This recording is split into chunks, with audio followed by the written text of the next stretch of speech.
Hello दोस्तों, my name is Luv Kumar Soni and you are watching my channel. तो सवाल ये है, अगर आपने एमएफए किया हुआ है या आपने बीएससी, बीएड या आपने बीए किया हुआ है, बैचलर ऑफ फाइन आर्ट या MA, master of fine art, उसके बाद में क्या आप एक ड्राइंग टीचर लग सकते हैं? सवाल ये है। तो इसका आंसर मैं देना चाहूंगा आपको कि देखिए, सबसे पहले हमें ये समझना होगा जो वो फॉर्म निकला हुआ है, जो गवर्नमेंट की वो पोस्ट है, उसकी फुलफिलमेंट क्या है, क्या उसके अंदर क्वालिफिकेशन मांगी गई है। सबसे पहले हम उस चीज को देखेंगे, परखेंगे, पढ़ेंगे, तब उसके हिसाब से हम ये बात कह पाएंगे कि आप एमएफए के बाद में बीएड कर सकते हैं। देखो, सबसे पहली बात तो ये, पहले बीएफए होता है फिर एमएफए होता है, ठीक है। मोस्टली क्या होता है, जो गवर्नमेंट के टीचिंग के जो जॉब्स होती हैं उसके अंदर क्या होता है, मोस्टली बीए यानी कि bachelor of art, MA master of art या BFA bachelor of fine art, MFA master of fine art यानी कि फाइन आर्ट डिग्री की रिक्वायरमेंट होती है। कुछ केसेस में क्या है, आपको प्रोफेशनल डिप्लोमा की भी रिक्वायरमेंट होती है। ये समय समय पर जो इनके रूल्स एंड रेगुलेशंस जो होते हैं वो चेंज होते रहते हैं। मैं आपसे ये कहना चाहूँगा, अगर आपने किसी अदर फील्ड से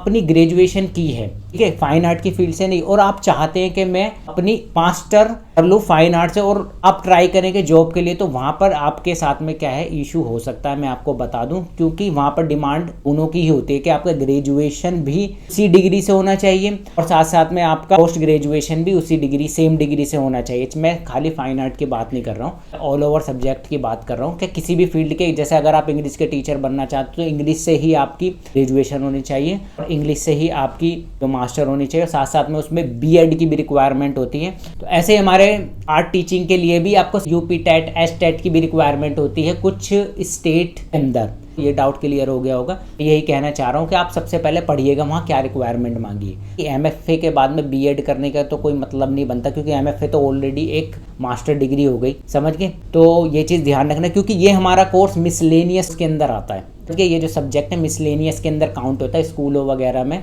तो इस चीज़ का ध्यान रखिएगा। मिसलेनियस के अंदर क्या क्या क्राइटेरिया है, इन सबको आपको पढ़ना होगा, समझना होगा, तब जाके आप इसके अंदर अप्लाई करिए। तो थोड़ा सा समय और ले लीजिएगा, ज़्यादा अच्छा रहेगा। अच्छे से पढ़िए, जाकर वहाँ पर साइट्स पे देखिए, किसी भी स्टेट के जो भी फॉर्म निकले हुए हैं उनकी साइट्स पर जाकर वहाँ पर सर्च करिए, क्या उस फॉर्म्स की टर्म एंड कंडीशन है, क्या क्या रिक्वायरमेंट है। तो हर चीज़, क्योंकि ऐसा ना हो कि आपने पेपर एग्जाम क्रैक कर लिया और बाद में आप किसी एक डॉक्यूमेंट्स की वजह से रह गए हो। अगर ऐसा आपके साथ में हुआ है तो प्लीज़ मुझे कमेंट करके ज़रूर बताइएगा। तो ये चीज़ ध्यान रखिएगा। मैं इसलिए बोलता हूँ कि कुछ भी करें, प्लान तो पूरा सोच समझ कर, परख कर, थोड़ा टाइम ले लें, समय ले लें, किसी से गाइड ले लें, कोचिंग ले लें, वो ज़्यादा बेस्ट रहेगा। गलत ट्रैक पर जाकर फिर वहाँ पर आपका समय बर्बाद हो जाएगा, क्योंकि टाइम एक ऐसी चीज़ है जो रियल मनी है, जो कभी वापस नहीं आएगा। पैसा और बाकी चीज़ें तो आप बहुत कमा लोगे, तो इस चीज़ का ध्यान रखें। सेहत और टाइम का बहुत ज़्यादा ध्यान रखें अपना, ठीक है। इसको कभी भी वेस्ट ना होने दें। तो ये मेरी बात आप तक पहुंच चुकी होगी और ये आपका डाउट जो है क्लियर हो गया होगा। तो ऐसे ही टिप्स और ट्रिक्स और ऐसी इन्फॉर्मेशन पाने के लिए मेरे इस चैनल को आप सब्सक्राइब करके रख सकते हैं।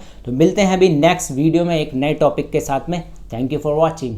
और जाते जाते मैं आपसे ये कहना चाहता हूं कि अगर आपके मन में कैरियर से रिलेटेड, फाइन आर्ट से रिलेटेड कुछ भी डाउट हो तो आप मेरे से डायरेक्ट कंसल्ट कर सकते हैं। अपनी कॉल को बुक करने के लिए मैं डिस्क्रिप्शन में लिंक छोड़ दूंगा, जाकर आप वहां पर क्लिक करके अपनी कॉल को बुक कर सकते हो। आप मेरे से डायरेक्ट कम्युनिकेट कर सकते हैं, जिससे कि आपकी रियल प्रॉब्लम का रियल सॉल्यूशन मैं दे पाऊंगा।